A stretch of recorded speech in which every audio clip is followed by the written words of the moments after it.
Greetings and welcome back to the Alaska homestead. Did you enjoy my little venture into the artistic aspect of ChatGPT? Where I basically said, take this picture of Cork Graham and have him shooting Santa Claus.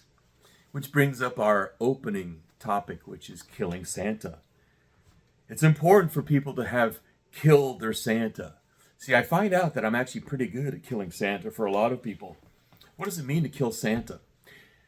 Well, a friend of mine, as I was telling him about what had happened with me, and I'll tell you the story of what happened this weekend. I was talking with a friend of mine who's going back to Hungary. He's Hungarian. He's a Vietnam vet. We've been friends for a long time. I've heard all the stories about what it was like for him to have escaped Hungary when he swam across a lake and got to Austria. And from there, he got to New York. And then from New York, he was studying to be a doctor. And it ended up that he got drafted and went to Vietnam and was a medic in Vietnam.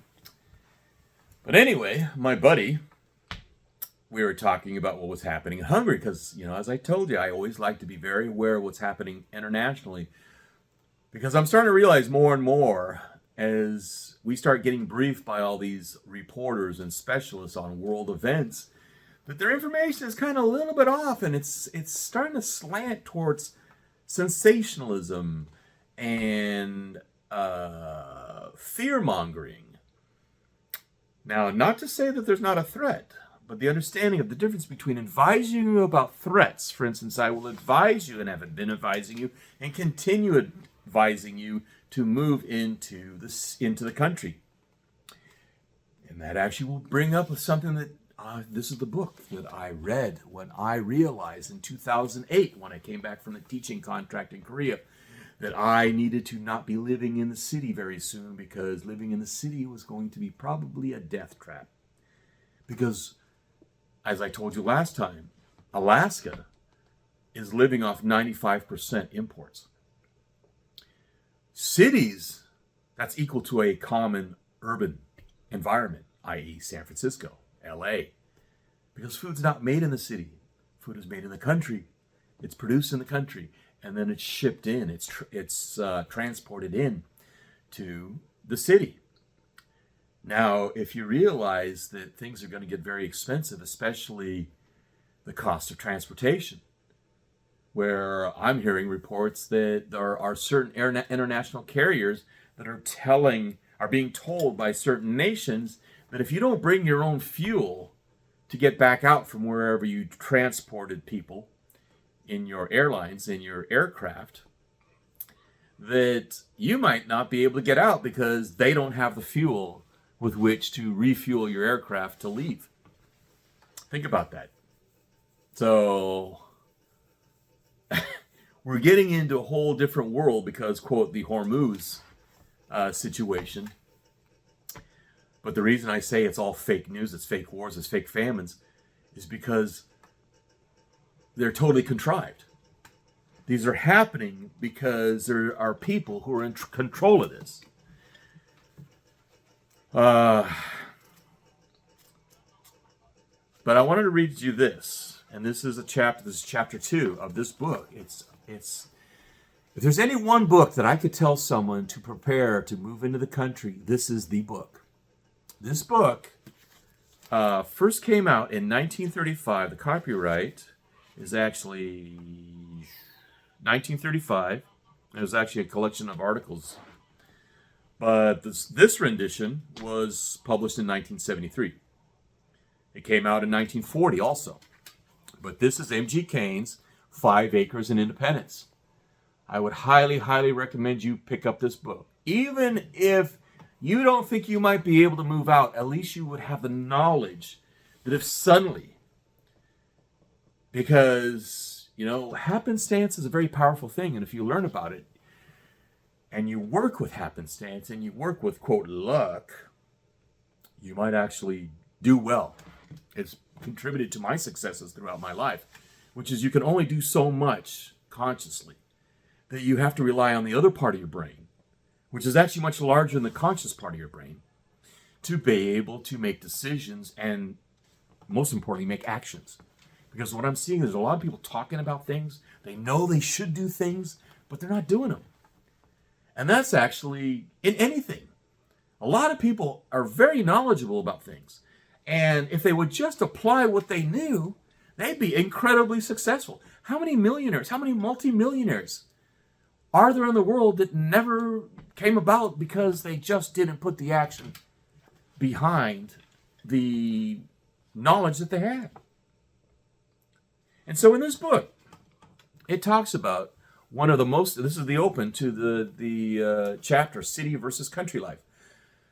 The open. One of the most striking characteristics of each depression period is the tacit knowledge of city dwellers that the farm is the safest place to live. So even back in 1935, based on all the prior depressions that the United States had gone through, remember, the Great Depression was not the only depression we had in this country. We've had repeated depressions within this country. And within the last 150 years, they've all been manipulated and controlled by this group of people I've been talking about, the group of people that I will be talking about, and I'll be explaining further. We consider them secret societies. Well, it's interesting because, Michael Yon and I, as I told you, we became friends after a 4-hour conversation. This is the thing. He and I we do not have conversations. We do not get on the phone and talk to each other. What we do is we text each other back and forth. Now of late, he's been sending me links to all these articles that have been appearing and say, oh, this is the reason I was in Denmark. This is the reason I was in Holland. This is the reason, okay? And then he sends me these titles from these old books that he goes and buys, which is kind of interesting because I won't buy those books because I've got more than enough books that fill my house. Because I have my office, and when you see me do interviews in my office, you see my rifles, you see my gun safes. You don't see the other side of the camera, which is where all my books are laid out, because I want to look at my books. I want to be able, as I'm working at my desk, which is where I do my interviews from, I want to be able to look up and either see the books that are on the open bookcase or see the books that know exactly where my books are in the closed shelves. Because the way this house was designed, to give you a big history about this house, is this is an original homestead. And that's very important. So I tell people who have me as a consultant and they want to move into the country, it's just like, hey, how do we get started? And I give them the same advice that was given to me by my mentor who taught me how to build handcrafted log homes, who was a 4th generation log home builder and lived in a log home when he was a kid in Minnesota because his father was a judge on an Indian reservation in Minnesota. And they lived in a log home. And they even had an ice house. If you don't know what an ice house is, it's another log home. And this log home, again, get that book. This log home is designed where you fill it up with sawdust, and then it's wintertime, so you go out on the lake, and you cut ice blocks out of the lake, and you bring them on sled, horse-drawn sled, and then you deposit these big, giant blocks of ice that you cut out of the lake in the ice house. And then you cover it all up with sawdust. So the insulation is incredible. It's kind of the issues I'm dealing with right now with areas on our property waiting for it to defrost and break up because it's got straw on it. Or it's got something on top of it. So when you have an insulator like that, the ice will actually stay for a long time, even if the temperatures are raising to 40 and 50 degree temperatures, right? But anyway, so during the summer, what you would do is, because they didn't have electricity, you would just go to the ice house and chip off a big block of ice, and you would bring it and you would put it in the ice box. Because before refrigerators, they had ice boxes, and the ice box would have a section of it where you would put the ice, and the ice would continue to melt, and as it melted, it would draw the heat and cool off the area within that ice box, and then you could put something, you could refrigerate food in there. But anyway, so Skip Ellsworth, long dead now, passed away in the Philippines. He talked about the idea that if you go to a property, the best property to get is one that's already been lived on. And having my own experiences, I recommend this for 2 reasons. One is you look for a place that has like a small little house on it, and it already has utilities in there. So if you have utilities and you want to build a handcrafted log home, all you have to do is hook up the utilities right there, and then you can get going. You don't have to have remote gear, like if you're being flown into a remote lake where you go in with an Alaska mill and a chainsaw and an extra bar so it's longer and you can actually mill your own planks and stuff like that, your cut lumber, and you bring, cordless, and I do have those, and I'm going to have to start using them because on the chicken house, it's far enough away from the house that I don't want to either bring our generator over there or I don't want to bring a cable out there, because if I'm up on the roof, I don't want to have to be dragging a cable. It's nicer just to have a cordless nailer or a cordless reciprocating saw is a good one to have. Those are one of the things I'd recommend. For purchases, definitely get a reciprocating saw, cordless. Get a framing nailer. Like a Milwaukee is a good one. Makita. But shoot, even a cheap Ryobi, that's not bad either. DeWalt, it's gone back and forth. I mean, I've got some DeWalt gear, but I've always gone with Milwaukee, and I've always gone with, on a cheap end is the Ryobi. Shoot, our meat saw that we use for actually going straight down the spine on pigs and deer and moose and bear is a chicken wants some feed, or has laid an egg. Chickens will give you different kinds of calls depending on what they've done, whether they're looking for food or they are letting you know that they just laid an egg. Or the one I always pay attention to is there are hawks and eagles in the area, or there might be a lynx, or there might be a feral dog coming to kill some chickens. So you're going out, you want to be in the country, you want to get property that is got some dwelling on it, because likely you've got utilities and bites on that you can work out from there. Another reason for that is that you're not adding on to the trash that might be, because everybody wants to move to Alaska and they want to get remote, untouched land. But what you're doing is you're then contributing to the human impact on an area that didn't have human impact. And that oftentimes can be drastic. And it can be a bad effect, not only on the area, but everything around it, because you now are affecting the wildlife that's been in that area for hundreds and thousands of years. And now you are totally changing the behavior pattern. And so what might have been good land is now no longer good land. And another thing is that a lot of people come up here 2 or 3 years and then they leave. And then we have to see their trash. Their trash is like a half-built house, a shack. And it destroys the value of that property. And since we're not ever going to sell our property, I don't care about changing the value of the properties here. People who are coming up here to buy land so they think they can flip it, yeah, that's a bad idea, especially right now. Because the people who should be coming up here are people who should be dedicated. It's kind of like the story that I read that just freaking floored me, and it totally angered me this morning, is that there were 25 sled dogs that ended up starving to death.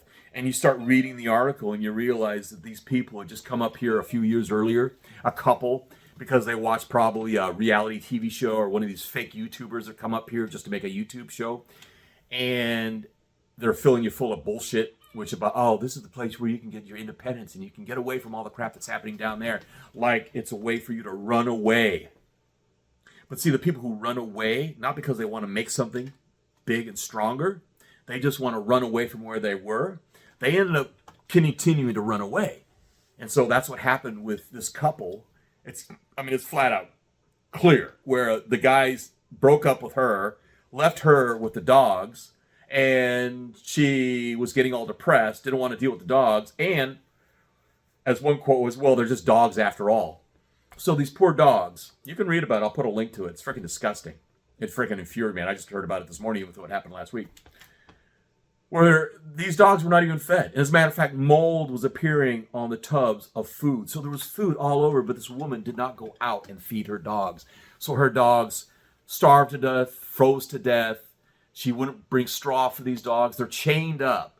And this is the responsibility of 2 people. One is this, it's actually 3 people.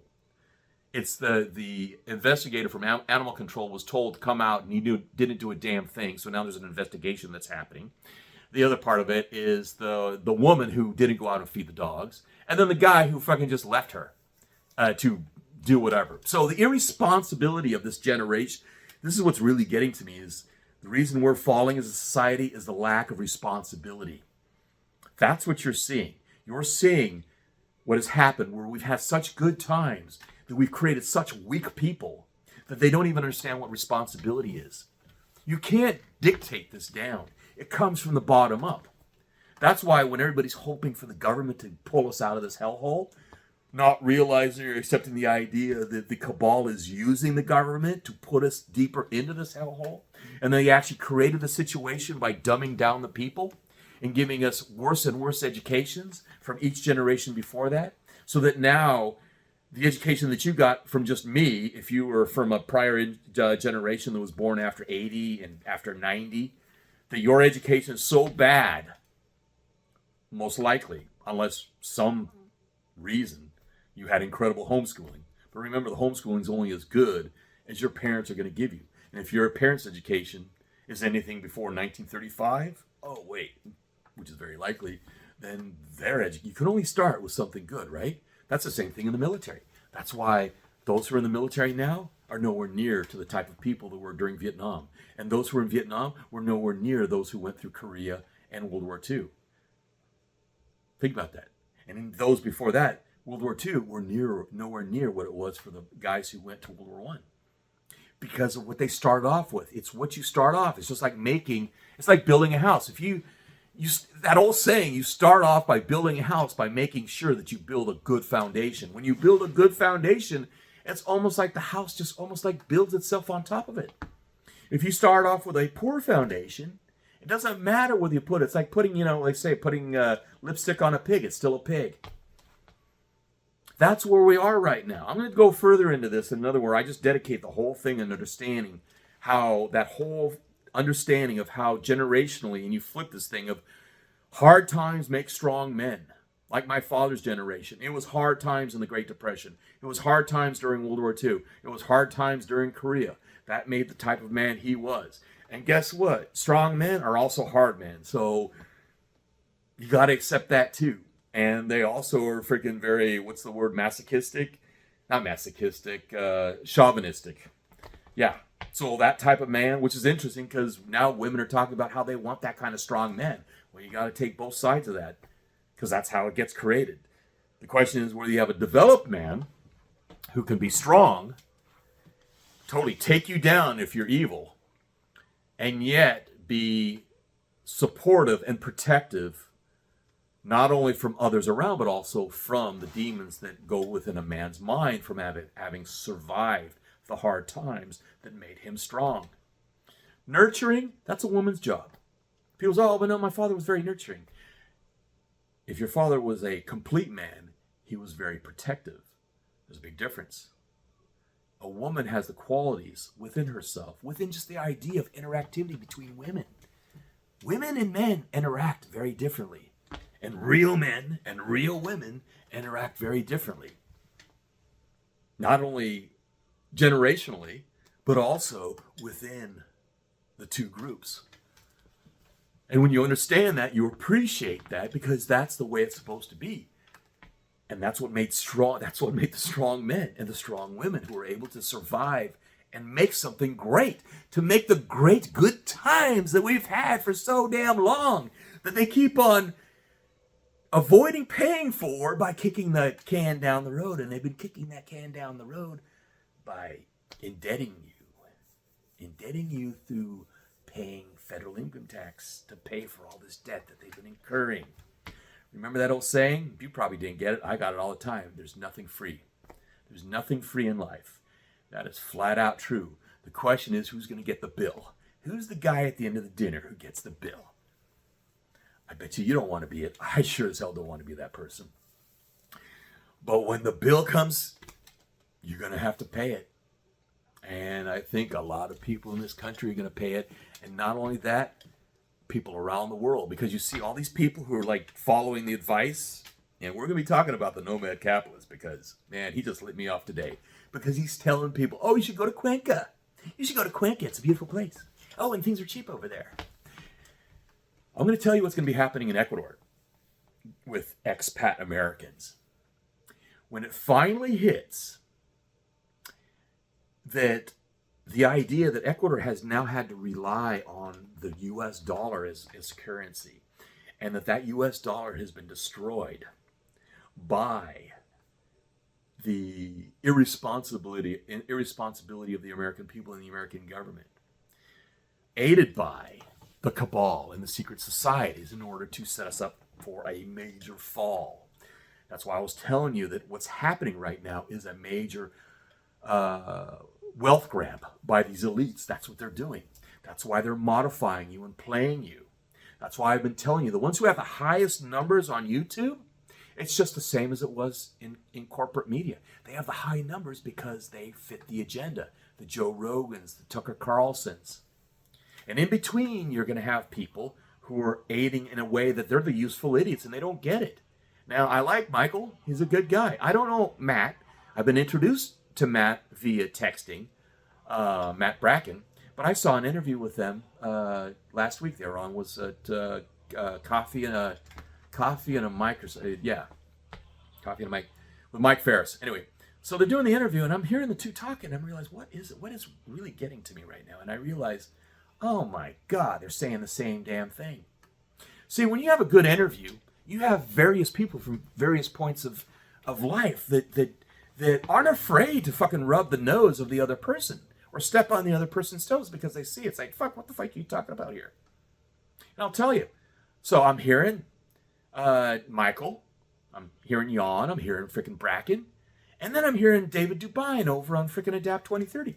And Jan was talking with him at that point. I was saying, and David Dubine is talking about, it's the price of milkfish. Well, as I told you, I've been doing this since 1983 when I was a journalist, when I first became a combat photographer in Southeast Asia when I was 18 years old. All depicted in this book, which I'm going to be talking about because we've got to be killing your freaking Santa Claus. And we'll talk about when my Santa Claus was killed. And actually, when I was younger, I used to be really jealous that all the other friends that I had when I was little freaking, 10 years old, 9 years old, they all believed in Santa Claus. And I didn't believe in Santa Claus because I had already woken up. But as I got older and I realized that I was well on the way to achieving the things in my life already in high school, and I know this for a fact because when I came back from Vietnam, people would say, wow, you were only 18. God, and the automatic response is, God, when I was 18, man, I was just trying to find out what to do with my life. I was just trying to find out, what college I was going to go to or what I was going to do when I graduated college.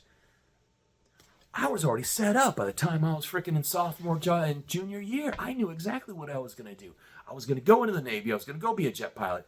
And I was even telling people, it's in the high school graduation album.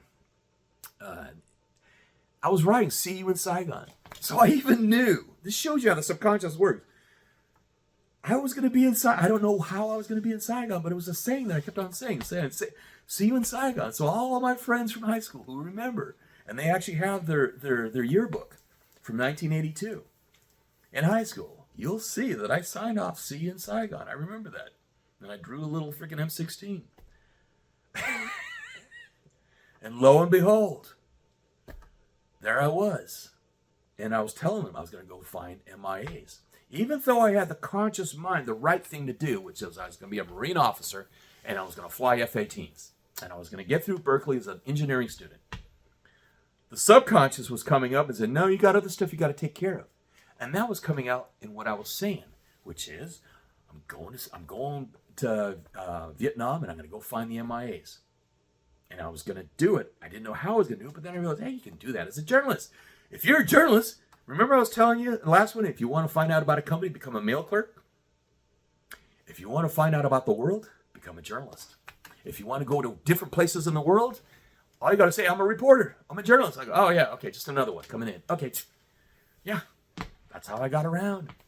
And then you actually start getting a reputation for someone who actually brings the goods back, like going into freaking Laos with the Hmong Hill tribe, or going in after the Khmer Rouge to find out what's happening over there. Or the final one that freaking gave me the kudos. So when I went to El Salvador in 85, after I was done and after I'd been released from Vietnam, it was like every door was open to me. Oh, Reuters, come on in. Oh, you're that kid? Oh, yeah. Okay. Because you build a reputation. You build your CV.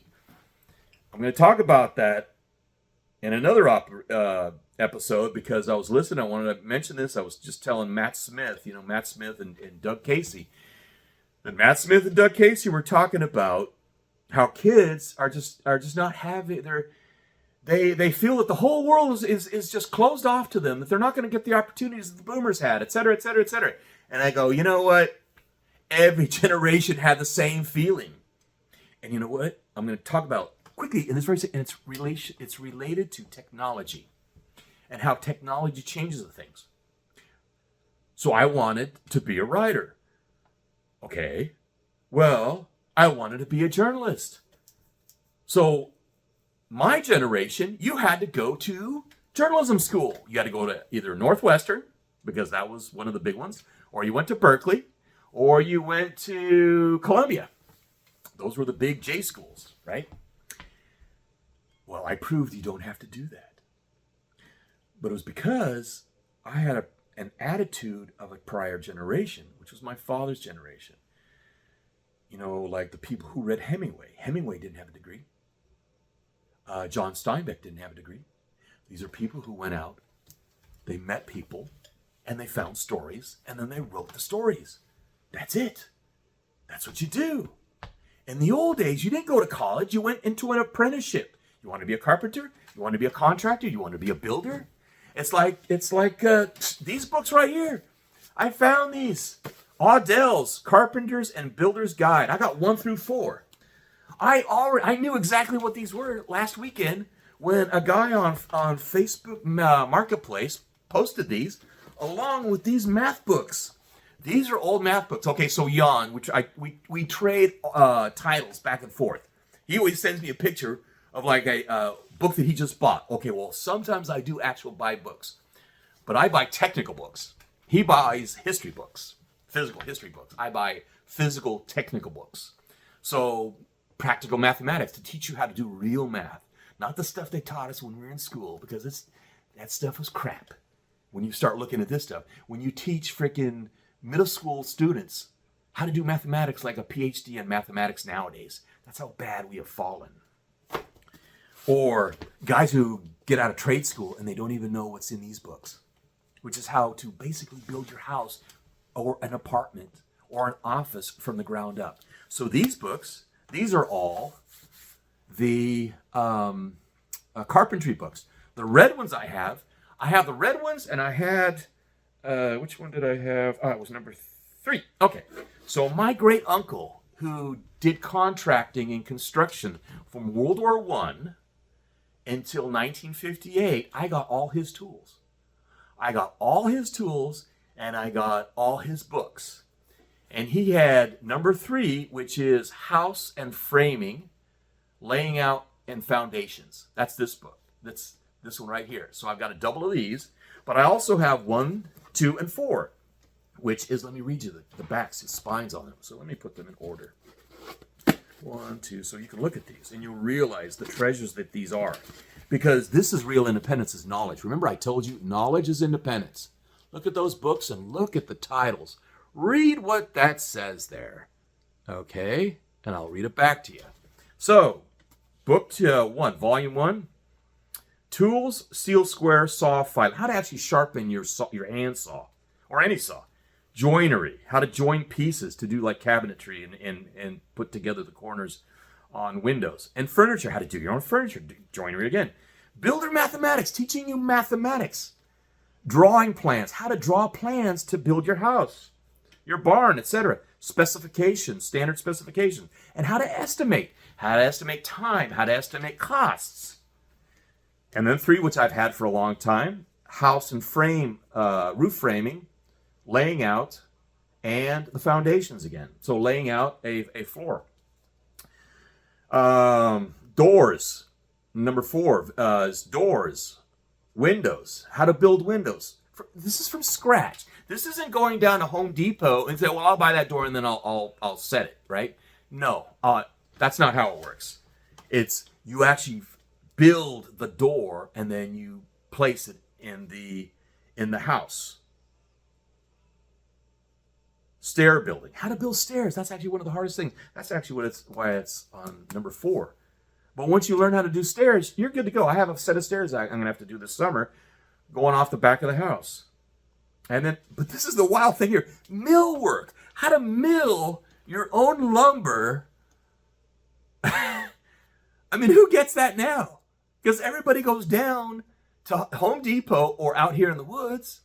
You go down to the mill, the wood mill, and you just buy whatever rough cut lumber. It's rough cut lumber, right? If you want to plane it, you have to actually plane it.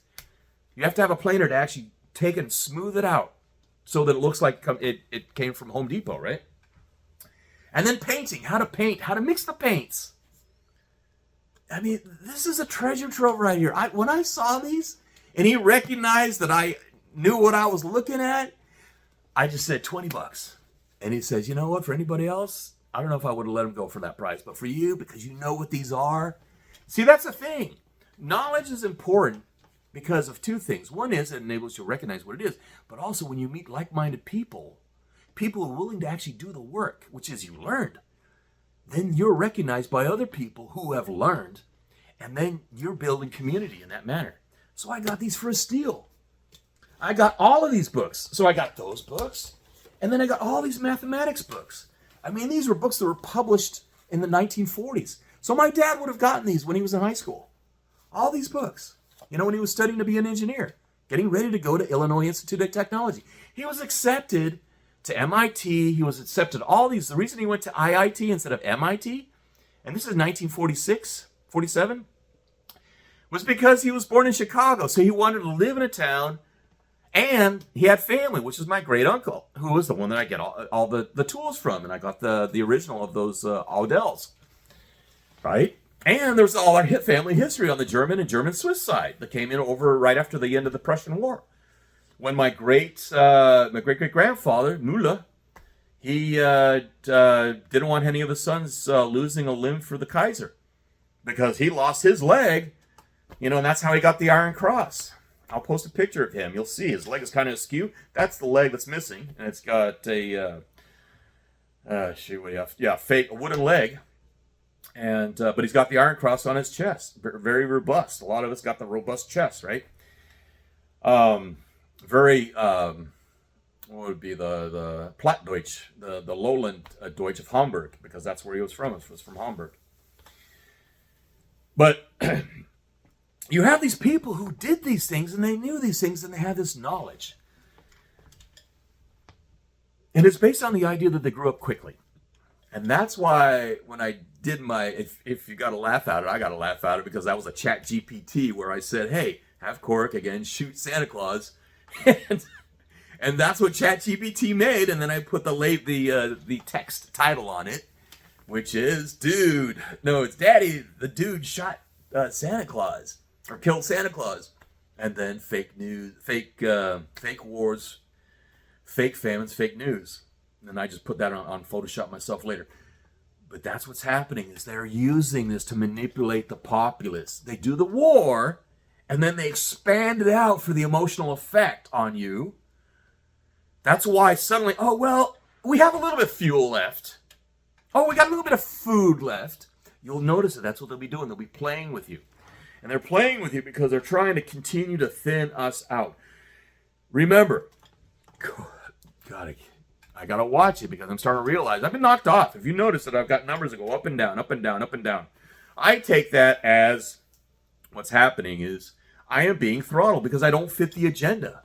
And just by what I'm saying right now, you're going to realize I don't fit the agenda, because I'm not trying to freak you out. I'm trying to actually keep you calm, level-headed, and focused on the goal, which is, yes, you need to move into the country. You need to get into the country.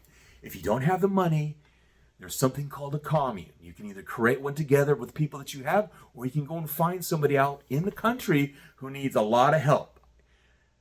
The age of farmers is getting older and older as there's no new people coming. And guess what? Sometimes you get out there, you realize this person doesn't have any relatives to go and take over the land. They see you working that land for them. You become like an adopted son or daughter, an adopted family. Guess who's going to get that land? If they really are respectful of what you're doing and you've become a community, do you think they're going to give it to some relative that maybe a cousin or a distant relative that's living in the city has no respect, and they know the first thing they're going to do that person's going to do is just sell that land just for the cash? You think they're going to give it to them, or they're going to give it to someone who has built a relationship, and you have a community with this person, and you have become this person's family? And in the process, you have a place to live in the country, and you'll have the time living in the country to meet other people who see the work that you've been doing. And then they say, hey, how would you like to have this 10 acres? I've got 20 acres. Why don't you work all 40 acres, and I'll give you 10 out of and the 30 I'll keep, and you just keep on working the whole 40. That's the way it used to be. If you start studying into stuff in the creation of this United States, before we had the central bank being created, things had to be done. Like Independence Hall had to be built. And guess who built it? It was the carpenters. It was the Carpenters Guild, the Carpenters Company of Philadelphia, which, if you know your U.S. history, you know that Philadelphia was one of the capitals of the United States at the creation of this country. And they needed a meeting hall. And that meeting hall was where the first Congress was held. But it was the Carpenters Companies, the Carpenters Guild's meeting house. And they built it. And the wild thing is how they built it. They built it so well. You know, like Dick Prennecke's cabin, which is up north of here. The park system, if you know Dick Prennecke, he's the guy that you see on the PBS shows, the old ones, where it's like you fly. I've been out there. I'll post a picture right here so you can see. I'm in a stand. We flew out there in my friend's 206. And you can only get to it by float plane. But they're constantly working on that because of how it was built. You contrast that with the Independence Hall, which they don't do any work on it. It's self-functioning. If anything, maybe they do what? Paint on the outside? Maybe a little shingle on the roof? And that's it. Because it was so well built. This is quality. This is knowledge. And this is being a strong man. And being a strong man and a strong woman is you need to kill your Santas. You need to kill your bunny rabbits, your Easter bunny rabbits. That's the schism that's talked about in, God, what was that book? A friend of mine just turned me on to it. And it's a good book to understand what I'm talking about. I highly recommend it. It's called Ego and Archetype by Edward F. Ettinger. It's that book right there. I'll put links, as I always do, in the first pinned comment. That's a good book for reading about the shift of the ego and how you build your ego, and you're building your ego in your younger years, but then you have to break it. And it breaks when you first get out of the house. If you go into the military, if you have traumatic events outside where you are no longer a child anymore, where you begin to see the world. And on that note, I'm going to read my 2004 bestseller because there's actually a good section in here. It's a very traumatic section. I'm not going to fucking read the whole thing. I'll leave that to you. But it's very important to understand. So what had happened up to this is that in our house, Saigon Cowboys were like the gang members of Saigon, and they would go in and they would steal and break into homes and stuff like that. Well, my family and we had gone to Tonson at the air base because like every Friday night they had a movie, and so we'd come back from watching Ben-Hur, which is actually one of the reasons that's why I respect old Hollywood, is that I told Charlton Heston about that, and Charlton Heston was kind enough to write me a little plug, which is I'll look for it on the bestseller list. That was from Charlton Heston. From my cold, dead hands. Yeah, that Charlton Heston. Respectful. That's what Hollywood used to be like, where people, didn't matter how famous they were, their celebrity, they still, if they didn't do it themselves, they at least had a secretary who he could dictate to and have that person write it up and send a letter, or sign it, and then send a letter. And that's all it takes. That's called civility. That's the whole idea of connecting with people. That's what we used to have. We don't have that anymore. We don't even have people who can talk. And after the stuff that I've been seeing about how they did some research on mice and how you can prevent a population from reproducing by creating socially inept mice, that's a way to limit population because they don't interact in order to be able to breed. That they've done that to us, and they've done it through the internet. They've done it through people scrolling through their freaking phones instead of talking to people, where you've got parents and children communicating with each other in the same room on their cell phones instead of like looking over face to face and telling their parents something, or their parents telling their kids something. That's how screwed up we've become. It's by design. That's what this is all about, is to thin us out. And that's what is really happening with this, quote, COVID. It wasn't about the pandemic. It was the effect of the pandemic, which is a lockdown. They're doing it again. And the way they're going to do it is to make it impossible for you to move and travel and get out.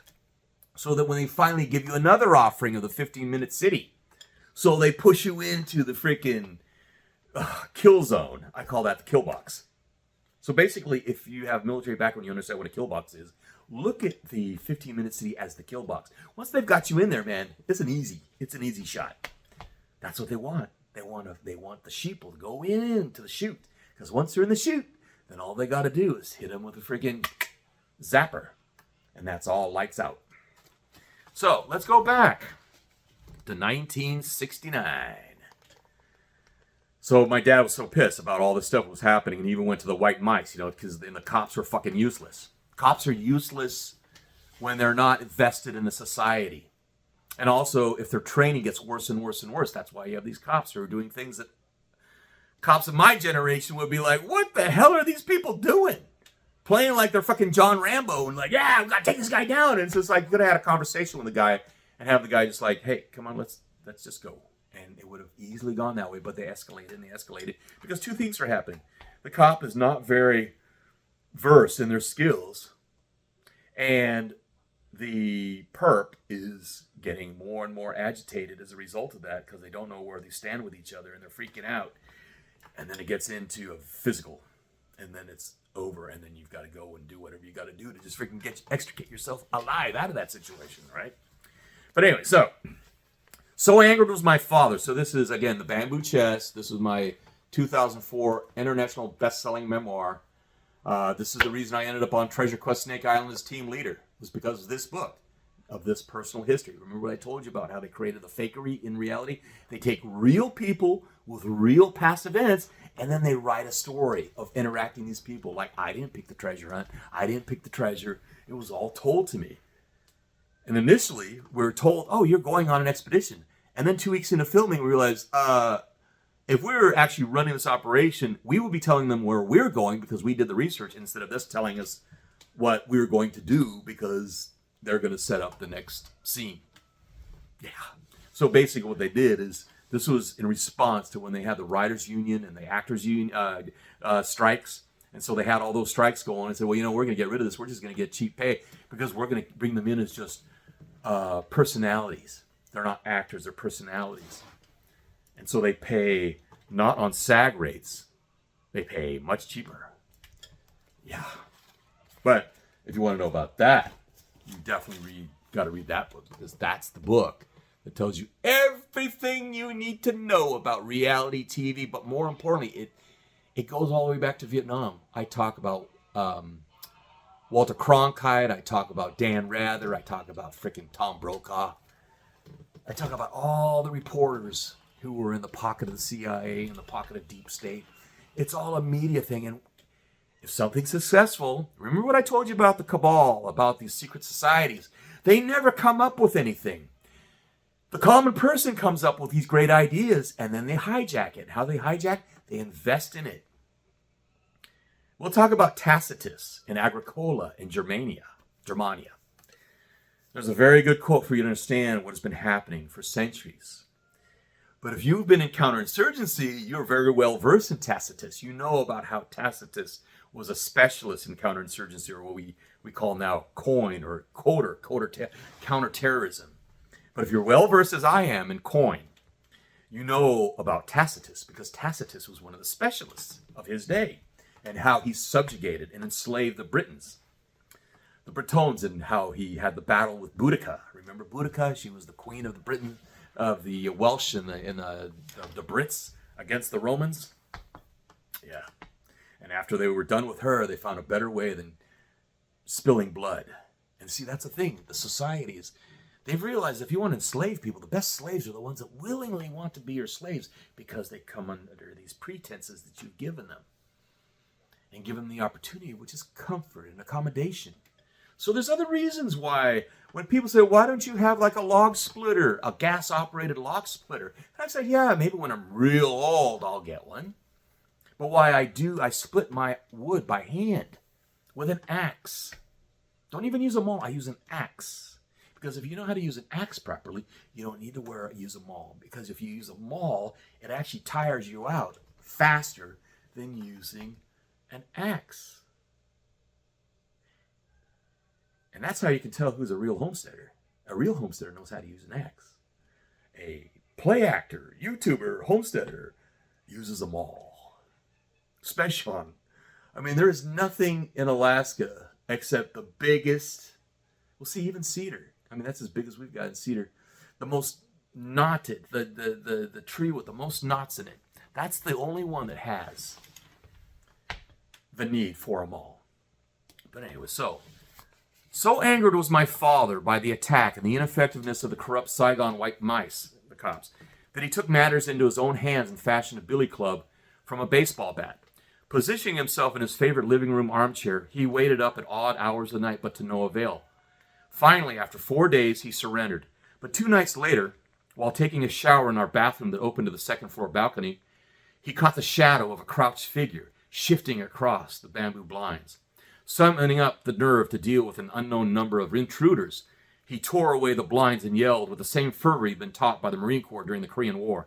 Screaming back in his own terror, the thief escaped my father's lunge and scrambled to the roof on top of our home, a 2-story French colonial that had been a kindergarten run by nuns before we moved in.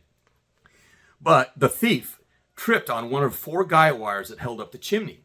The stack of bricks toppled, snuffing out his life with a sledgehammer blow to the skull.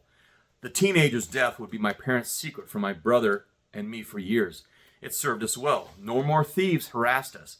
Ghosts were better deterrents than police when dealing with superstitious thieves. A robust man, my father intimidated me like large animals do some people. Still, when we returned home from work that day, I was playing with my pets.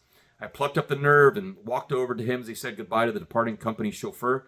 I gave my father the kiss on the cheek he expected. He smiled, but there was something reserved in his expression as he made his way up from the driveway to the porch. It was unusual, unsettling, a stern look that in the past only preceded spankings. Confused, I followed cautiously as he carried his briefcase into the living room. "Marisa," my father called out. "See," she answered. Coming in from the kitchen, she cocked her head forward, smoothed her beehive hairdo with a quick brush of her fingers, and finished primping with a wipe of her flour-dusted hands against her apron. "I'm going to take the rabbit now." "Where are you taking Bunny, Daddy? Spokane?" The naivete in my voice would be stained forever in my memory by cynicism. Cold as stone, he stopped at our fat lounge chair, removed his gold engineer's tie clip, and placed it on the chair along with his leather briefcase. He adjusted his unflattering, horn-rimmed glasses. These were those nerdy black ones that engineers wore during the 1950s and 60s. I hated them because they were an instant giveaway to the true identity of Santa Claus during the previous year's Thompson Air Base Christmas party, destroying any belief I had that there was a Santa. Pulling a 3-inch wooden dowel and a white cord out of his trousers pocket, my father walked out to one of our mango trees standing in the middle of the front yard. My rabbit hopped around on the muddy lawn at the base of one of the 2 stunted trees whose mangoes were pockmarked and rotten. Fruit bats always knew before us when the mangoes were finally ripe, and nibbled contentedly at a small mound of carrots I had set for him. I was my father's jittery shadow now, moved by the dancing light of curiosity, but I was also darkened by dejection from my father's failure to answer my questions. From the same pocket, he drew a red Swiss Army knife and sharpened both ends of the stick, now resembling a very sharp pencil. Cutting a notch around the middle of the dowel, he tied one end of the cord around it. "What are you going to do?" I was in awe of my father's deft use of the blade, which reminded me that our leaving for Spokane would finally give me the opportunity to become a Cub Scout. Silence. My father tied the other end of the cord to a wrist-thick branch of the tree. He bent over and scooped up Bunny. I repeated my question. I'm not going to say what he said next. If you want to read the book is there. But the thing about it is, from the point that I saw my dad, I'll tell you the story about my dad. But you already know the traumatic event that is about to happen if you know that my father fed his family during the Great Depression by raising rabbits. And the rabbit meat went to the home, and the furs he sold to whoever would buy them for making gloves. That's how my father survived. People don't realize the gravity of the Great Depression doesn't hit people because you just hear about, the TVA and the Civil Corps of Engineers, not Civil Corps, the CCP, the Corps of, the Conservation Corps, all created by FDR. But nobody talks about all the people who were starving to death in this country. The United States, the big, grand United States, who had the most gold in the world because of the gold rush in California, right? Except maybe South Africa and Australia. So here's the wealthiest country, and people were starving to death in the 1930s in the United States, and people don't want to talk about that. Or that those of you who are getting your free stipend, your 100% disability from the military, that the World War I veterans got the same thing, and guess what happened in the 1930s, and why it led to the bonus army, and why people who had been in World War II at the very beginning remember General MacArthur and General Eisenhower's participation, at that time they were colonels, in the bonus army. Basically, not in the bonus army, but actually going in there with cavalry and cutting through them, and people dying. This is what happens when you have good times that create weak men. And these weak men create these hard times. And these are the hard times that are coming. But the key is to know when the hard times are really coming and the hard times that are just being ramped up so that people could take advantage of you by selling you stuff.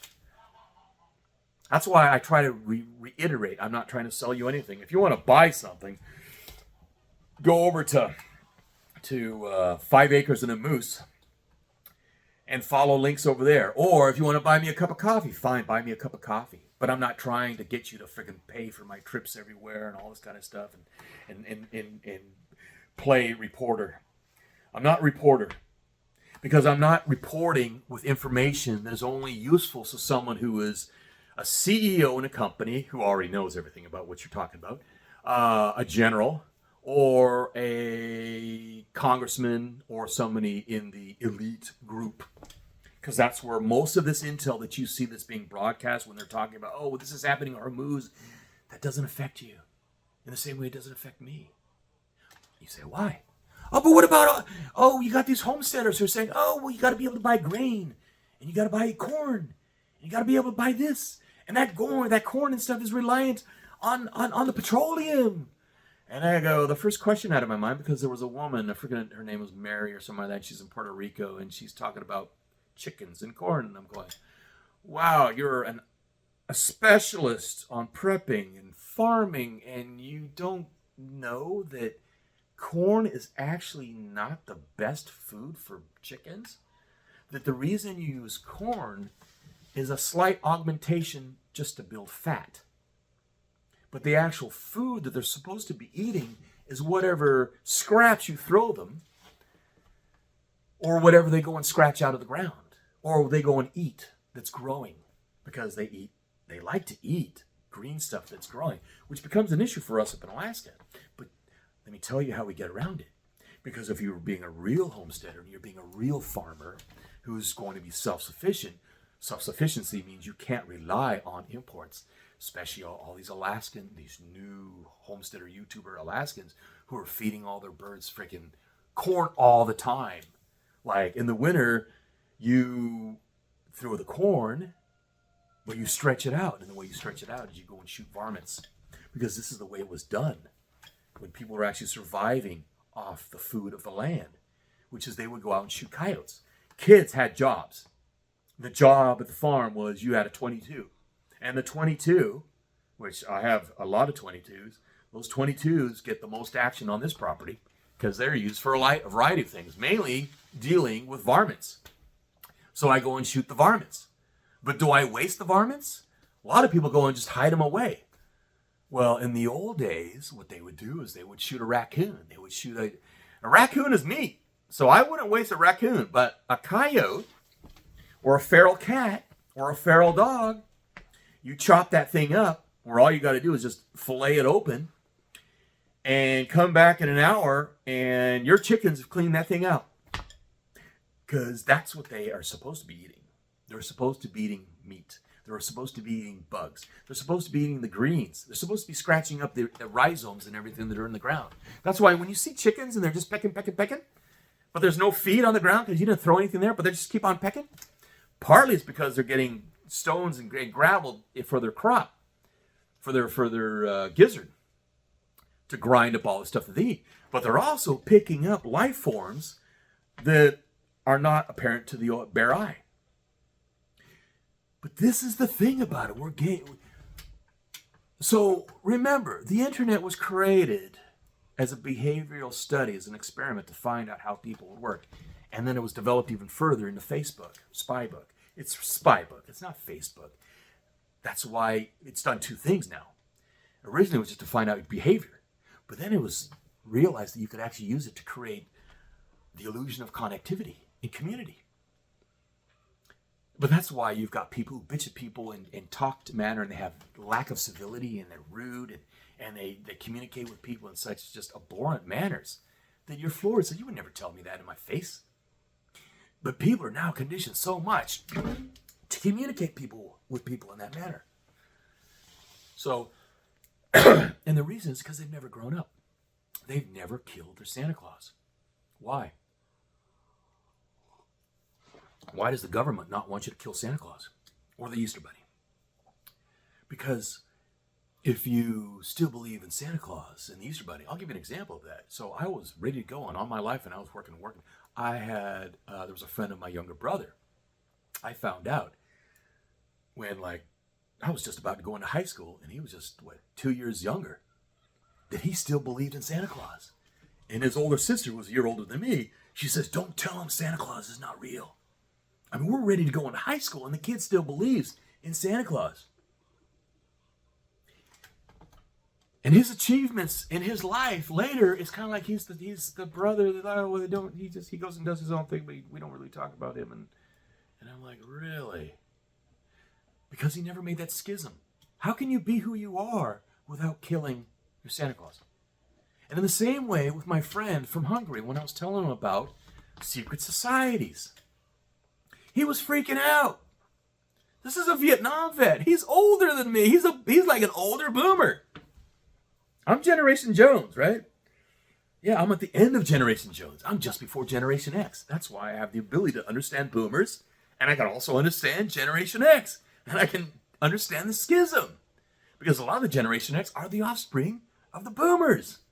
And that's where that conflict. We'll go into freaking generational warfare and how that has also been launched on the world society, and how it's been done, and why it's been done. Remember? Divide and conquer. If you can separate the kids from the parents, not in a good way, which I'm talking about killing your Santa Claus, killing Santa, and growing up and looking at the world for what it really is. Like red, white, and blue, and your government would always protect you, and it's always looking out for you instead of it's preying on you, and it's just another freaking foot soldier for the cabal and the secret societies. Like Jan's always talking about the Zionists, but he's not talking about the real problem. Because the Zionists is just like our government. They're just foot soldiers. But they're a little bit higher in rank. They're the XOs, Everybody else is just the fucking grunts. We're all the grunts, right? The government's the grunts. The politicians are all the grunts because they don't make decisions. They're told what to do. Whoever bought them out, who paid for them to get in office.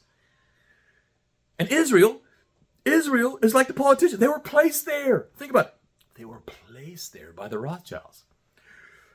And then it was, it's the bankers. It's not the bankers. The bankers are other tools. The bankers are other foot soldiers of the secret societies. And we will go through the secret societies. It gives me a headache every time I have to look at them because There's so many of them, and they go far, far, far further back than the Rothschilds and the Illuminati. I mean, we're talking almost to the point of the Anunnaki. That's how far we're talking. We're talking about the Magi. Whoa, who's the Magi? Well, you know the three Magi, right? The three Magi, they followed the star. They were actually astrologers. They were literally following the star to find Jesus. Those were the three Magi. Magicians. Magi. Starting to realize the etymology of words, where they come from. Three-letter words. Like, I was having a conversation yesterday about civilization and the fall of civility. When you have no civility, you have no civilization. And that's by design. It's by the design of thinking that, oh, well, I'm in this situation. If I'm not to be bothered, I'm not going to respond. I'm not going to send a well, no, thank you, but that's fine. I really have no time for us to talk right now, but maybe we can talk later. That's fine. Silence is not okay. That's not the way you interact with other people if you really want to have a civilization. You have to be able to relate. That's why you may have noticed that I communicate with you.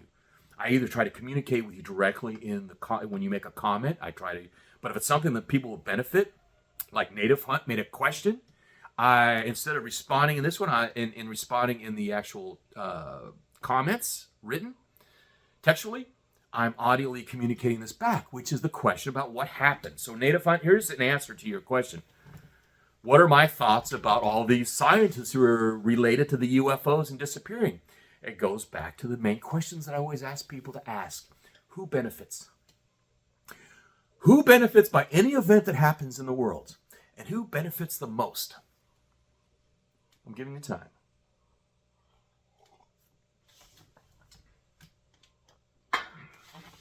My answer, it's not the petroleum industry, it's the energy industry. We've talked about how you can make your own fuel for your diesel engines and for your motors that run on gasoline. I just got a package yesterday. What's that package? You know how I hate drugs. We'll be talking about those and why drugs is just a new opium war. And it's these constant opium wars. If you want to understand about Skull and Bones, it is about drugs. Did we talk to, Iran-Contra was drugs? Partly. The part that I was involved in, no. I was just trying to kill commies. You put a commie in front of me, and I've got to drop them because they're freaking evil. If you don't know what when you see a real commie, you will. Don't worry, because they're working their way. They're just other foot soldiers of these societies. Remember, they're the ones, the Rothschilds, foot soldiers for the societies. They created the Bolsheviks. They paid for Lenin. They put him in Russia. And Jan sent me this book about, the old story of Russia in England and the animosity. Well, the book was dated from what? The 1858s. So that's his big read right now. And he's trying to show me how it's like you can see, it's the variation between, it's the Rothschilds. And who are the Rothschilds? The Rothschilds are the Ashkenazi Jews. Who are the Ashkenazi Jews? The Ashkenazi Jews are the Khazarians. Who are the Khazarians? They were a Turkic people who were put upon by the Vikings. Who are the Vikings? Rurik, the leader of the Vikings who then made Russia. He was he was basically one of the knights of the Vatican. Sent out. Varangians. He was a Varangian knight. Sent out to put everything under the Vatican, right? So that's what they had to do. But then there was the schism and it became the Orthodox. That's why you had the Russian Orthodox. But you had pogroms that followed later. And so when there was the pogroms in Russia, which were actually incited by the Zionists before they became labeled as Zionists under Theodore Herzl. Remember, these are the shit stirrers. Every society has ones, but the best ones are the Zionists within the Jewish religion. And the sad part about it is, I don't know why they say, they're Jewish, so we can't say anything bad about it. Well, you better freaking clean your own house. Because if you don't clean your own house, these people will take you down like they did last time. See, this is what they do. They are infiltrators of the evil darkness, and they have infiltrated as Zionists. And as we see now, you don't have to be a Jew to be a Zionist. You can be a Judeo-Christian. So these Zionists are put in there because the Zionist, a true Zionist, is an atheist. Because he doesn't like Jews. And he definitely doesn't like Christians. So if he can get in there and screw the Jews by making them the freaking whipping dogs, of society, then he can create all these programs like, oh, you got to take care of the Jews. And so they can hide within the Jewish community. And that's how it works. And that's how evil it is. This is like the Frankists. The Frankists, that sect, that cult, that Judaic cult, which is weird. It's like we say Zionists and they're Jews. They're not Jews because they're atheists. And Frankists, they're atheists too. But they're of Jewish origin. From Franks. And the Frankists are the ones that have the belief system. And this is depicted in a book by a Jewish author, which is salvation through sin. So they believe in salvation. So the more sins that you commit, like having sex with your own with your own family, your own children, all this kind of crap, that's what these people believe in. And the reason they believe in this is so that it creates, they know it's abhorrent, and even their subconscious finds it abhorrent. And how they use it is they use it as something to drive them. This is sick, twisted psychology here. That you're using something abhorrent to your innate quality, that you would use it to spur you on to achieve more goals. That's how they use it. So they commit these acts of adultery and incest with the specific intention that the response from the subconscious is to drive them further towards achieving those goals. So that's how the Rothschilds were able to do these things, where they basically took it over the world by using central banking. And central banking, again, is just another tool. It's not the command. The command is the secret societies. And you have the bankers inside these societies. In the same way you have everybody involved. They're brought into these societies, and then they commit these acts that have to be held secret because they're so abhorrent. And that's why they commit. And by the way, I've been in fraternities. I was in the Alpha Tau. I am a brother of the Alpha Tau Omega fraternity, a very southern fraternity, which I like because it was talking about peace. It was actually formed by these cadets from VMI who had been combatants in the American Civil War. And they made this fraternity. And this is the interesting thing. It's just like with the Masons. The Masons was started as a good thing. But then they got infiltrated in the 1700s by the Illuminati. And the Illuminati is this evil darkness. And that's the part that's in the Masonries that you don't get to until you're higher up. But on the lower level, they're the ones doing Scottish Rite. Masons. It's these groups that are created to do good things. And originally, the higher level was created to be good things, like with ATO. ATO was created to bring peace to the world. I was into it. And then you realize, hey, this is basically just another freaking fraternity for freaking guys keeping together, and you just had an opportunity to go and drink with somebody in college. And then you did some events with the sororities. Joy, joy.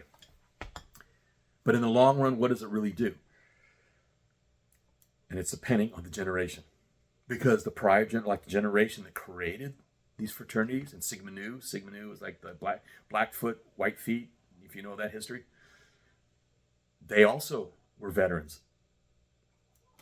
Competing fraternities, but with the same intentions, which is the idea of fraternity, fraternal, to bring people together. If you've been watching Outlander, you see the Freemasons, and it's the whole idea that they could all meet together, no matter what they were from, they could meet together. And the one thing that happened was there was the ambush that was set up at the end of the last meeting of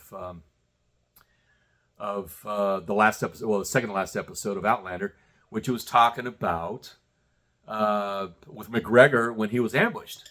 And that was just such an affront that they had not even got out, and the actual ambush was set up to begin before the close of the ceremonies of the meeting for the Masons. That's the breaking of the rules, and that's the thing. You have rules for a reason, and that's why you're seeing what's happening with our society, how it's falling apart, because the rules are no longer being followed. The rules are created during Bretton Woods. And things go to a point until it just falls off. And you have generation after generation doesn't believe in the prior rules and the prior understandings and belief systems of the prior generation. And then it drops. And that's the reason you have to be aware of this when I say you got to kill your Santas. In the same way that I was able to do all the things because my Santa was killed. And you know what? Like I said, I was jealous. But as I got older, I said, thank God my Santa was killed by seeing my dad, but also by seeing the war during the Tet Offensive and the mini offensive of May 1968, where I saw the violence. And that made me question, how is the world safe? And then secondly, and thirdly, which is my dad killing my pet rabbit in front of me, and seeing the wounded when I had my tonsils taken out at Tonson Army Base. Because I had my tonsils taken out there, and when I woke up, I didn't wake up in the room where I was supposed to be with another serviceman who had been wounded in the war, which was fine because that's the guy that I ended up talking to when they wheeled me out. They put me in the frickin' infirmary with all these wounded Vietnamese who've been blown up and shot up and shrapneled and all this kind of stuff from out in the country in Vietnam. Imagine being frickin' 7 years old, 6 years old, 4 years old, and seeing this stuff. And then seeing your dad and go, huh. So already I was scrutinizing things and I was paying attention. See, because when you see half traumatic, you start to be a little bit more selective, and you become a lot more critical at looking at things and go, huh, is that really it? Because that's a survival technique. But what happened when you have soft, good times is that we don't get that because everything's peachy keen and your parents don't want you to have any pain. So they become overprotective, whether they do it consciously or unconsciously. Until one day, all the demons that you kept out and kept out of the house, they suddenly come rushing in and you have no way to deal with it. When if you had a little bit of prep, like, okay, I'll send him off to freaking Cub Scouts and Boy Scouts, when it was real Cub Scouts and Boy Scouts, where you were taught how to trap and hunt and fish and all that kind of stuff instead of do needlework and paint rainbow flags. Yeah. Or like when I was a kid in Cub Scouts and they sent us to Sentosa Island, which is like a resort island in Singapore. This is like, what, 1974? And every country area in the South Pacific, Southeast Asian region always sent their troops. They always had an advisory group in Singapore. And we lucked out because we got the Kiwis, we got the New Zealand SAS, Special Air Service, and so they got to be our instructors. So I had freaking jungle training, except for getting beat up. I didn't get that part. Comparable to what the jungle school in Panama used to be. So by the time I was in Central America, or even when I came back to Vietnam, to Thailand, I knew what bit me. I knew what to do since I was a kid. That's growing up. And that's the whole idea. You got to kill your Santas. Because if you don't kill your Santas, somebody else is going to kill your Santa. And if somebody else kills your Santa, i.e. the presidency disillusions you, the local administration and politics deludes you. What's the word? Makes you delusioned. Not delusioned. Spacing out on that right now. It's not delusion, but disillusioned. Yeah, you become disillusioned.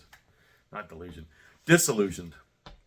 Where you become disillusioned with your government, with your country, with the people around you, and and the technology. Because the more you look at it, I mean, that's what the biggest break. The reason you haven't heard me pop on as frequently in the last week is because I was taking a break from everybody. And when I took a break from it and then I came back, I had the opportunity to take a quick look at all these different YouTube shows that I've been following, like Coffee and a Mic and Doug Casey's talks and Gerald Celente and Judge Napolitano and Max Blumenthal. And I'm like watching all these guys and then I'm realizing, damn, man. Oh, and David Dubine, with the DAT 2030 and the freaking, Chicken Little is running out and the sky's falling.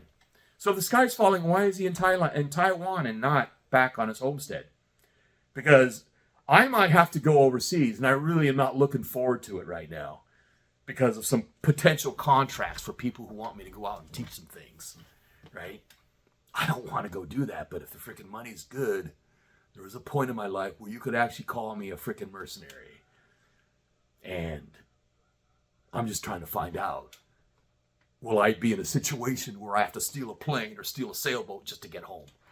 That would suck. Because it could happen. It could happen while I'm away. Every time I leave the homestead, I do not feel comfortable.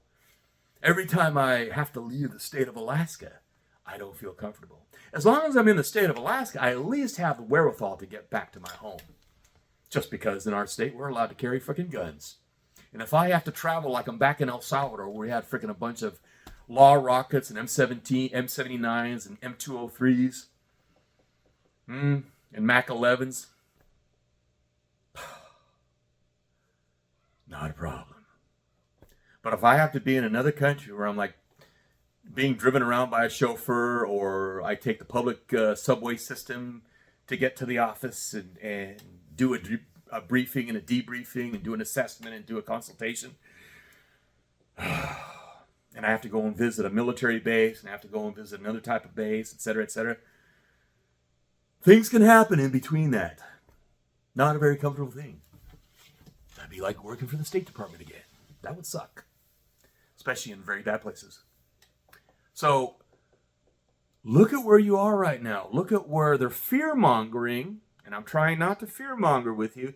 It's just an idea of looking at the stats. So, David Dubine, Michael Yon, talking about milkfish. So David Dubine's complaining that the price of milkfish is going up in Taipei. So I said, well, just like Reagan says, trust, but verify. Because David Dubine's pretty good. Michael Yon's pretty good. But I like to get my own information. So I call a buddy of mine in Taipei and say, hey, man, you've been living there for how long? 2 years. How's it going there? Yeah, I got a question for you. Milkfish. What's the price of milkfish? He said, it hasn't changed at all. Oh, really? Well, that's interesting. Okay. So, is it a fib? Or did David Dubine just go to another store? Did he go to the gringo store where they sell to the non-Taiwanese? And he got the bad deal? And they were just jacking it up because it's like, hey, the news says the price is going up, so why don't we just take it up and we'll give it for the guaylo? And the guaylo pay. Yeah. Be critical. You don't have to be cynical, but you have to be critical. And you have to look clearly at what's happening. And you're going to have to kill your Santa. You're going to have to kill the Easter Bunny. Yeah. Because that's the myths that they keep you under control with. What's the idea? You're going to be a good little boy.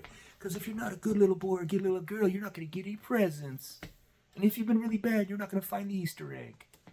That's how they control you. That's how they train you. And we've been in a situation right now, which I hate to say, good was rewarded with great rewards. Of late, we're starting to realize that the evil cabal has succeeded in taking control of just about every country in the world. And every country they haven't taken control of, they use the United States to drop a bomb on. Even more. When you start to really grasp that, you start to realize, okay, so what do we have right now? Maybe our salvation is what G. Edward Griffin was talking about, that what made America great was we were individuals. We were into individualism. And we weren't into the collectivism that they've been training us over the last 60, 70, 80 years through our education system towards a socialist system. And this was a socialist system to make us more amenable so we become more easily intertwined with the former Soviet Union and they could have their full New World Order back then. But they never achieved it because the Soviet Union couldn't support itself and collapsed. But in the meantime, they had already infected the United States, just like Yuri Bezmenov had mentioned that if you want to destroy a society, you create dysfunction and destruction between the generations. You create race valued conflict between people based on your color. That's why when I tell people when I was younger, it's just like I never saw racism. I had black people in my circle. I had people from all Asians, Malaysians, Hindus, everybody. You were a friend because you were a good person. And you were an enemy because you're an asshole. That's all. And did not even care about what color you were. But suddenly color became a big thing. Ooh, and how much money you have determines whether we can talk to each other. Yeah, that's bullshit. Because you'll start to realize more and more that money means nothing other than it's used by a certain psychology of people to keep other people away. We'll be talking about that because there was an interview that I had seen actually on Matt and Doug Casey's show where they were interviewing this guy who's a specialist in gold, and he made a comment about control. And when I heard that, I almost fell out of my seat. Because you'd meet the guy. He seems like a nice guy. I look at him. He's always smiling, blah, blah, blah, blah. But you start to learn about people who smile all the time. But when he used the phrase that he used about control, it's still up there. I'm going to use it. You'll see. When he used that term about control, I was like, wow. Just like Ted Turner. Ted Turner did all that stuff to control because he thinks he's better than everybody else about how America should be full of buffalo. I love the idea. I think we should all be eating buffalo. And for those of us who want to grow cattle, fantastic. Grow some cattle too. I'd love to see buffalo all the way from frickin' Mexico all the way up into northern Canada. That would be beautiful. I would love to see that again. I've never seen that in my life. Shoot, probably 4 generations of my people in this country. If my ancestors got here got into the Midwest and right after they landed at Plymouth Rock, boom, they would have seen that. That would have been amazing to see. But the whole idea is I'm not God, and neither is Ted Turner, and all the wealthy elites are not God. But when they start getting money, they start working out in 2 ways. One is control. The other one is they think they're better, and then they have the light. Because there's something that happens when people get money, they think it's because, ooh, you have been blessed by God. And there are actually religions that say, oh, well, if you're a good believer, kind of like TPS USA, if you're a real believer, God will benefit you. God, what was that Japanese religion that was going around back in was it the 80s or 90s? They always said, oh yeah, they're saying with Nam-myo Harenge-kyo, Nam-myo Harenge-kyo. If you pray enough, the divine will give you wealth. So he had all these yuppies freaking praying, Nam-myo Harenge-kyo, Nam-myo Harenge-kyo. And I'm looking at him going, yeah, okay, a little bit of hard work and some freaking elbow grease would work. Yeah, instead of freaking just going and praying all the time for money. Why don't you pray for strength and divine intervention inside yourself? And once you do that, and then you express yourself throughout the world, then what happens is wealth comes to you. That's how it works, by the way. When you have something, when you recognize what's really special in you, every one of you that I'm pointing at through this camera, if you find out what is so special about you, then you will get the wealth and you express it. But you have to express it. You have to recognize what it is, because every soul that's on this planet is unique. And that's why there's no copy for anybody. Even if you did cloning, there's no copy. And when you find what that is within yourself and you bring it out and you enable other people to recognize it, then all the abundance that is divine that they try to get you in these, quote, religions of prosperity, that basically just makes it nice for the pastor to make a lot of money off of you and make a damn good living. And you're wondering, why does he get freaking tax exempt situations? And he's getting all this stuff being given to him, not only from the church, but also from his dominions. Why is that happening? That's how you get this. Again, remember, something good. Jesus was born. Buddha was born. And yeah, hey, Muhammad brought something. Abraham brought something. And it's wild. It's like Muslims, you hear them, they actually pray to Jesus. Did you know that? Recognizing him as a prophet. I find that very interesting. Jews don't do that, by the way. They actually, true Jews who believe in what's being taught, that he was just a blasphemer. And he was not the Mashiach. Not the Messiah, but the Mashiach. Very interesting. But hey, who benefits when you've got division? The dark. And when you find the light within yourself and you find out who you truly are and who you are and able to bring it out and reach other people, whether it's on a grand scale or it's on a smaller scale, just people that you know personally. It makes you a better person. People who are going to recognize are the people you want to be around. And then you also are being critical and criticizing and scrutinizing because you're starting to realize, hey, what about I have been good and I've been trying to get it just for my own heart, for my own soul, and sharing all these things of myself and giving out to people. And yet they freaking disrespect me and they poo-poo what I offer them. Well, you stop giving it to them. That's all. That's all you got to do. You don't have to get angry about it. You don't have to waste any energy with those people. You just let them go, and then you put more energy. You have more energy to share with the people who respect what you have. So look at the people. Look what's happening right now. If you got to take a break from the internet. I would suggest, after you've heard this, don't go on the internet for a week. Try it. Give it a try. If it's not work related, if it's Facebook, if it's YouTube, just turn it off and see how you feel in a week. And then come back to me and make a comment. I'd love to hear what you have to say. I'm curious. I told you how I feel. I feel fantastic. I feel like freaking I'm on fire again. I'm back on my book, as you may have noticed. I'm reciting and doing my recording so that I've got an audio copy for all my books. You'll be able to hear my voice instead of having to sit down and read my books. You can hear my books, and you don't even have to use whatever that app is that translates it for you, so you can actually hear. Like a friend of mine reads my books. He puts it on that app and just listens to it. And I've got tons of things to do, lots of planting. So we'll be in the high tunnel a lot, and also I'll be out there cutting. Man, I've got a bunch of trees that I'll be logging. I'll be logging here on the property. Some of it's going to go into logs I'll be milling on the sawmill that we'll be putting up. Yeah, I'm so excited about the summer. We're going to be putting the sawmill together. I'll be milling my own logs. You'll see how to cut your own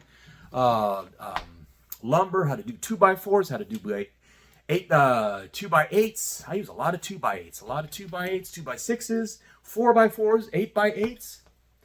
Yeah, we're going to have fun. We're going to be building lots of things. Log home, handcrafted log home, new barn, work shed. Got one shed here, but it's not enough. You got to build another one because you got special ones. And then finishing up the chicken house. I'm looking out the window and I see all the log poles that I placed in the ground last fall, just before the ice came in and locked it up and I wasn't able to work any further. But now I'm ready to go in there and finish off the chicken run, which is going to be my practice, where I get to practice doing timber frame because I'm using mortar and tenon and mortar. Mortise tenon. And it's going to be a wild experience. It's going to be a fun experience. I mean, you got enough stress with all these other people attacking you with like, oh my God, beware, the sky is falling. Don't worry about it. If the sky is really falling and you have no ability to deal with it, why get stressed out about it? But the things that you can do, get working on them. And there's no stress involved. That's the whole idea. Breathe. Get realigned. Focus. Focus on who you really are. Let that person out. It might not be the same person you thought you were. That's that schism. That's where you kill the Santa Claus. That's where you kill the Easter Bunny. The child goes. It's like when you're a writer, kill your darlings. There's an old saying, kill your darling. You look at the stuff, oh God, I love that character in my book. I love that chapter in my book. But then you realize this chapter doesn't do anything, doesn't do crap for the rest of the book. So you have to kill it, meaning you delete it. Oh my God, when you delete a chapter out of a book that you've been working on for weeks, maybe a month, 2 months, and you realize it's just a waste of time, and you toss it. So on that note, oh, I didn't finish with the thing. Who benefits? So who benefits with the commander and the officers related to the scientists related to the UFOs? Well, if they were focused on the study of anti-gravity and the ability to levitate objects and move objects, what is that? That's transportation. That is going to have a major effect on the petroleum industry.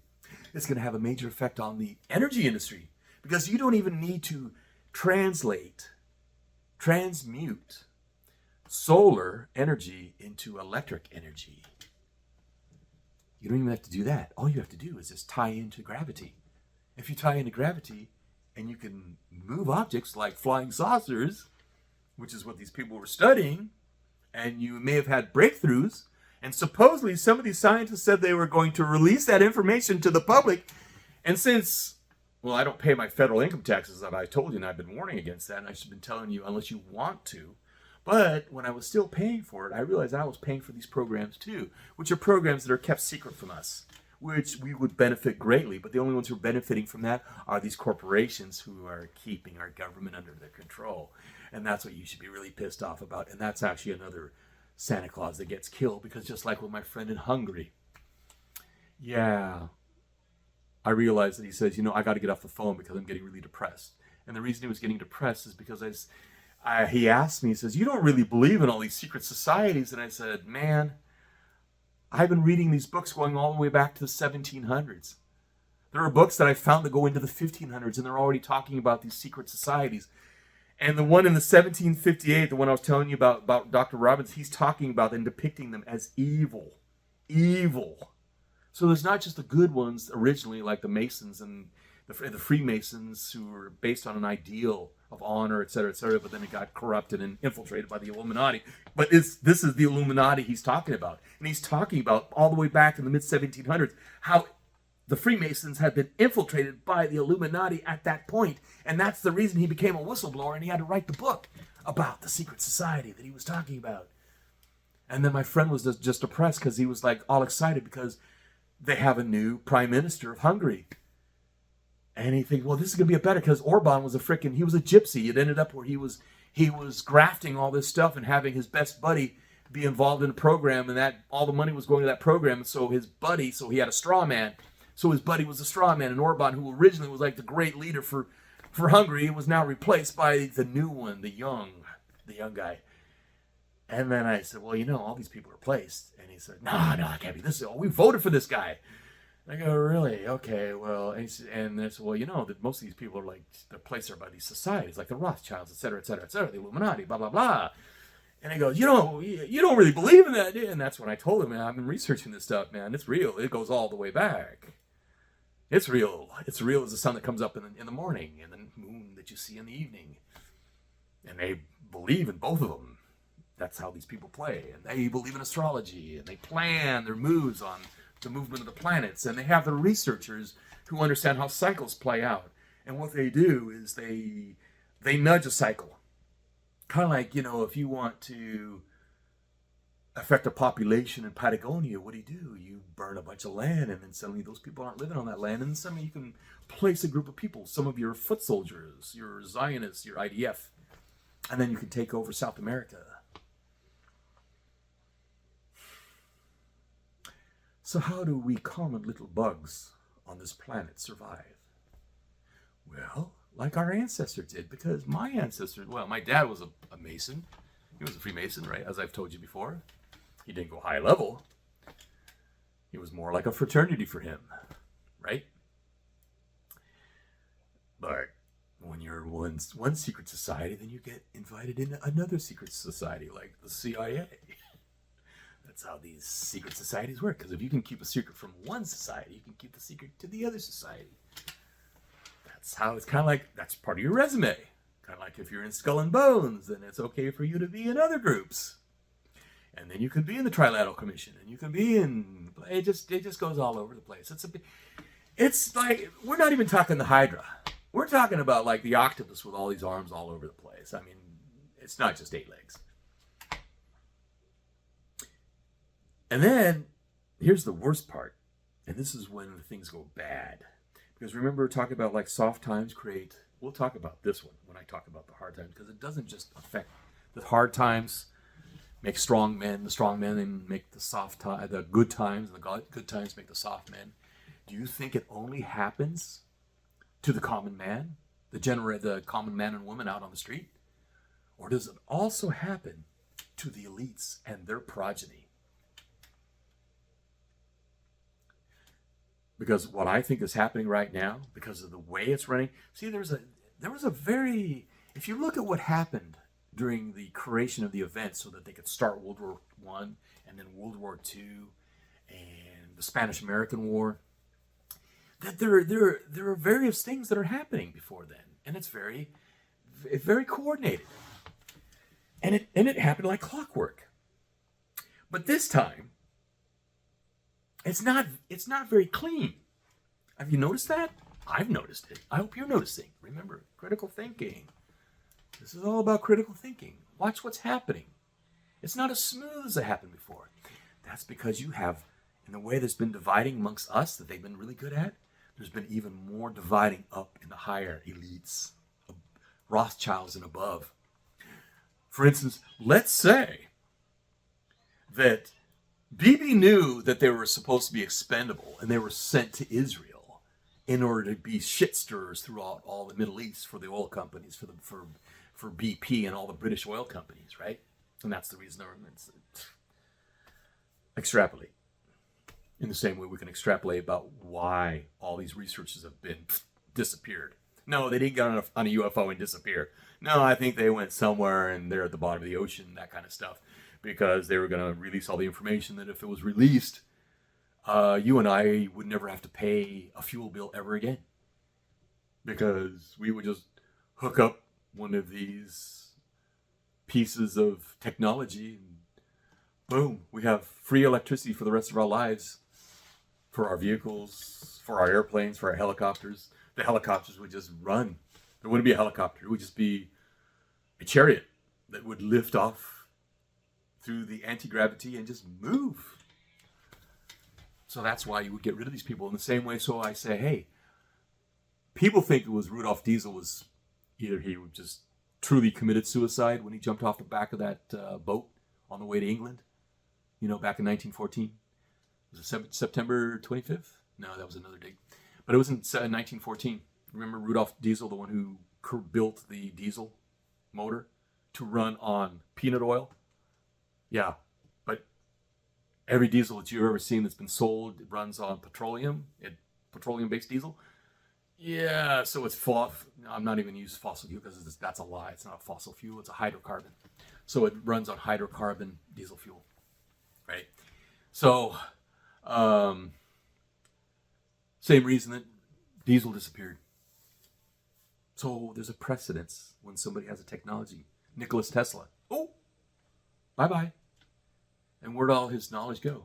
We're still looking. We got some of the public stuff that he had patent. What about all the stuff that was found in his building?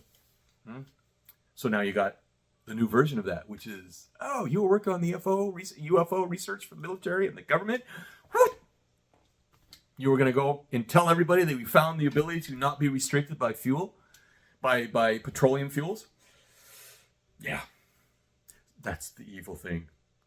So the corporations own this country, and they own it by using the foot soldiers of the government. And you think it's the president who's leading the country, when in reality it's the communist corporation. Yeah, because they take care of each other in a socialist form. There's no real free market, because if there was, we'd have bounty. We would have abundance like we had in this country. This is the way the country was before. Is we had abundance in this country before the Bank of England took us over again. And then you have the globalist corporations who've taken over. And they're all working together, because even the bankers are not the ones in charge. The bankers are just more foot soldiers. They're the apparatus that enables control of the world. That's why they're seated everywhere. So if they're seated everywhere, they're not the ones in control. The control is stationary. It stays in a place. Where that place is, I have no idea. Is it in Basel? Is it in the inner sanctum of the city of London? The part that nobody's allowed to go to? Where the central banking is? The global central banking? If you're creating a new world order, you want it to be, that's why it's called central. So it's centralized within each country, but then centralized to a common central for all the different banks. And that's what all these wars have been fought over, is to get everybody under control. And in order to do that, they also need to subjugate people, and that's why they've been running drug wars. They've been running drug wars for thousands of years. If you can get people stoned out of their minds and not thinking clearly, whether it's through the drug of alcohol, or the drug of coffee, or the drug of marijuana or opium, heroin. Any way you can get somebody to not think clearly, you have an edge over them when you are not thinking clearly.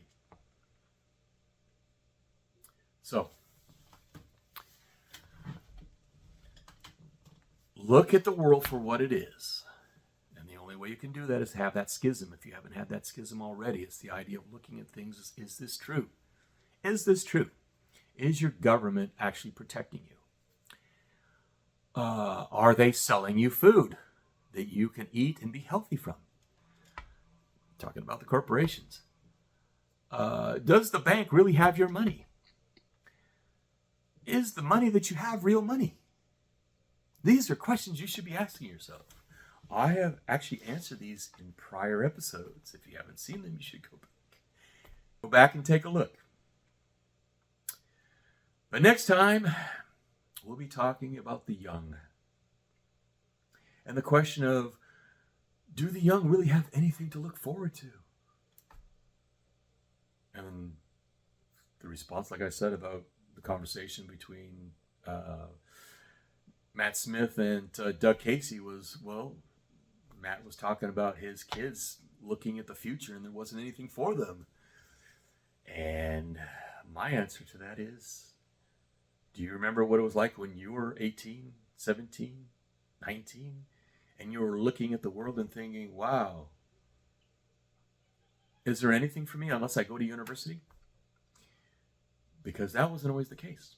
Before that, you could go and get a job and work your way up. And there was opportunity. But if you went to college, then you could still go. So everything keeps on changing. The question is, how do you change to fit the new model? And you can change the model once you're in it, but you have to actually meet the model halfway. Or you have ways to meet the model without following the rules. And then you learn about rules. So you learn the rules. And the way the world is now, you need to learn the rules in order to learn how to break the rules. Doesn't mean being evil. It just realizes what are just rules and are useful rules, and other ones that are just designed to keep you downtrodden and enslaved by the powers that be. On that note, I hope you're thinking clearly. I hope you're thinking critically. God bless, and watch your six.